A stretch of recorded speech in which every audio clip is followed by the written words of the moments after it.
Hi guys, இந்த வீடியோவில் இப்போ ரீசெண்டாக 2025ல் ஒரு இந்தோனேஷியன் ரொமான்டிக் டைம் லூப் படமாக ரிலீஸ் ஆன சோரே வைஃப் ஃப்ரம் ஃபியூச்சர் இந்த படத்தை பற்றி தான் இந்த வீடியோவில் பார்க்க போகிறோம். அதுக்கெல்லாம் முன்னாடி இந்த மாதிரி புதுசாக வரக்கூடிய மூவிஸ் அண்ட் சீரீஸை பற்றிலாம் தெரிஞ்சுக்க இந்த வீடியோக்கு லைக்கை போட்டு நம்ம சேனலை சப்ஸ்கிரைப் பண்ணி வச்சுக்கோங்க. வாங்க இப்போ வீடியோவை ஸ்டார்ட் பண்ணலாம். ஃபர்ஸ்ட், இந்த படத்தோட கான்செப்ட் என்னன்னு பார்த்தீங்கன்னா, நம்ம ஹீரோ ஒரு ஃபோட்டோகிராஃபராக இருப்பார்.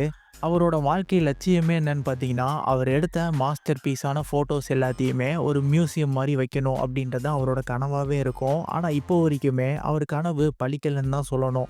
இப்படி இருக்கும்போது ஒரு நாள் அவர் தூங்கி கண் விழிக்கும் போது அவர் பெட்டில் ஒரு பொண்ணு இருக்கா. ஸோ இதை பார்த்தோன்னே அவருக்கு ஆச்சரியம். நீ யார், எதுக்காக இங்கே வந்த அப்படின்ற மாதிரி கேட்குறாரு. அதுக்காக நான் ஃப்யூச்சர்லேருந்து வந்திருக்கேன், உன்னோட ஒய்ஃப் தான் நான், உன்னோட வாழ்க்கையை நான் மாற்ற போகிறேன் அப்படின்ற மாதிரி சொல்கிறான். ஸோ இதுக்கப்புறம் அவரோட வாழ்க்கையில் என்னென்னலாம் நடக்குது அப்படின்றது தான் இந்த படத்தோட கதையாகவே இருக்கும்.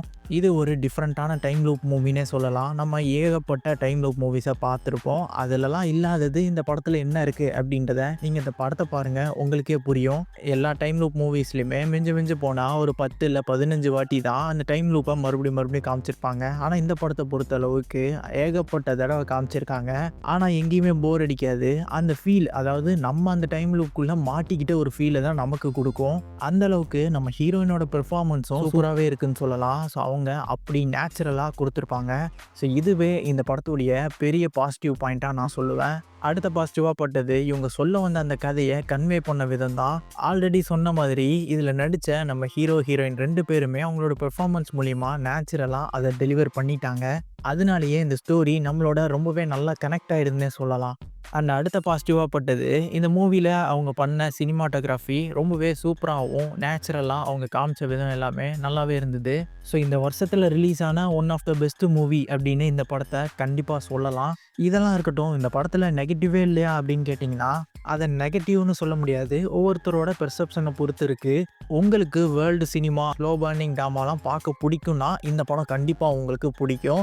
அதை தவிர்த்துட்டு எனக்கு ஸ்லோவாக போகிற படங்கள்லாம் பிடிக்காது, விறுவிறுப்பாக போகணும், த்ரில்லராக போகணும் அப்படின்றவங்களுக்கு இந்த படம் பிடிக்குமா அப்படின்றது டவுட்டு தான்.